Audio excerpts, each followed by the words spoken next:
Good afternoon, ladies and gentlemen, and thank you for joining us once again for our daily English news edition. I'm Daniel Cook, your host, Monday through Saturday at 6 p.m., presenting a translated version of today's top news stories. The U.S. Embassy in Tirana has declared that only the Albanian investigators should deal with matters like the Ches issue, and that the internationals should not be asked to help. In response to a query from Ora News TV, the U.S. Embassy spokesman gives an assessment of the justice reform today, which he says may be the most important reform since the fall of communism. Spurred on by the statement of the Prime Minister that Albania would request assistance from an FBI expert, Ora News asked the American Embassy about some issues that have caused political debate in the recent days, such as the justice reform and an international inquiry into the Ches agreement. The U.S. Embassy spokesman Ryan Roberts gave answer today, starting with the justice reform. He said, "The process of judiciary reform represents a critical chance for Albania, and if it is successful, it may be the most significant reform since the fall of communism. Some corrupt officials in the justice system should be fired, and some should be sent to prison. Numerous professionals of the Albanian justice system who are experienced, qualified, and honest deserve the opportunity to work in a system that is free of corruption, that is able to resist political influence, and is able to prosecute serious crimes. We recognize the urgent need for this reform, and we are working with Albania in this regard. We have expressed our support for the reform in public meetings with politicians, experts, and other stakeholders at all levels," said the spokesman of the U.S. Embassy.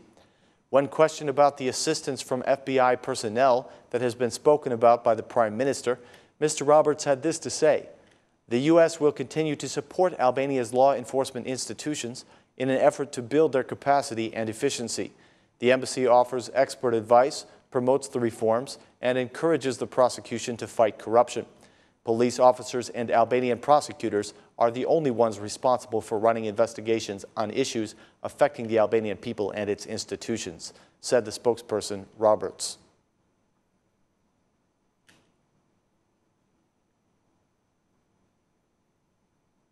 It seems that the majority and the opposition are attempting to reach consensus in the highly controversial issue of decriminalization.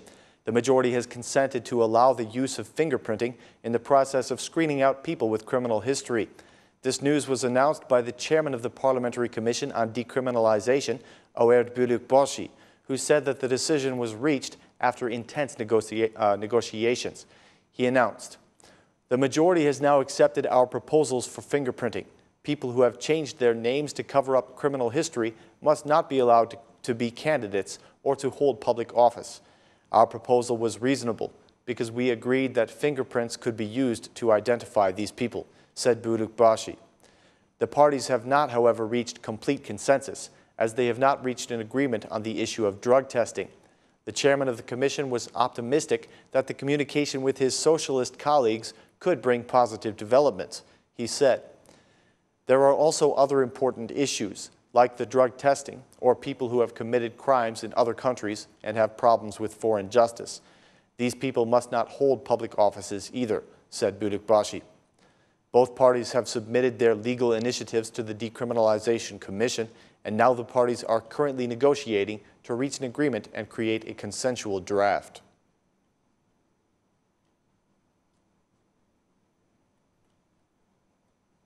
In the operation against informality, merchandise has been confiscated from more than 900 companies since September 1st because it lacked the proper sales receipts and documentation.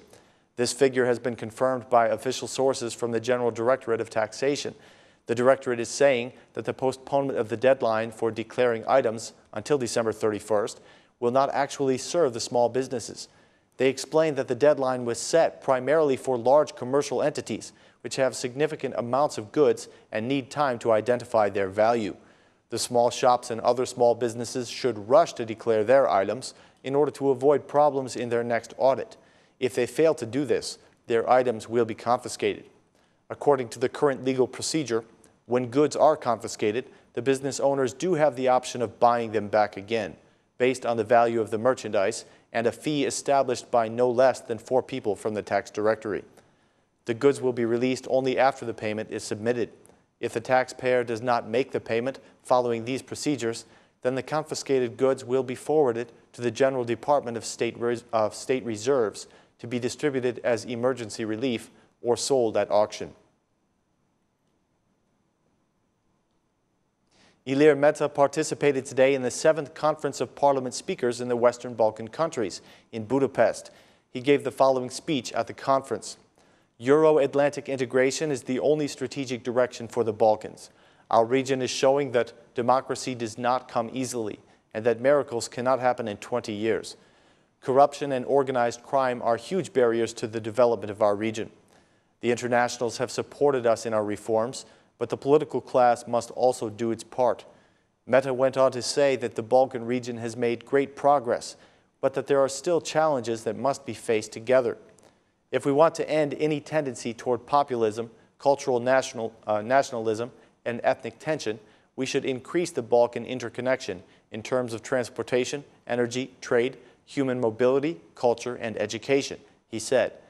We must strengthen the parameters of governance, the rule of law, and the respect for fundamental rights, said Mr. Meta.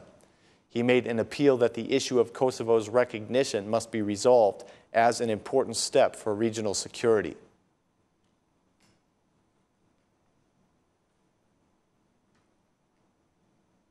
That concludes our news edition for this evening. Ladies and gentlemen, we hope you have a fantastic weekend, and please join us again on Monday for more translated news in English. Thanks, and have a great night.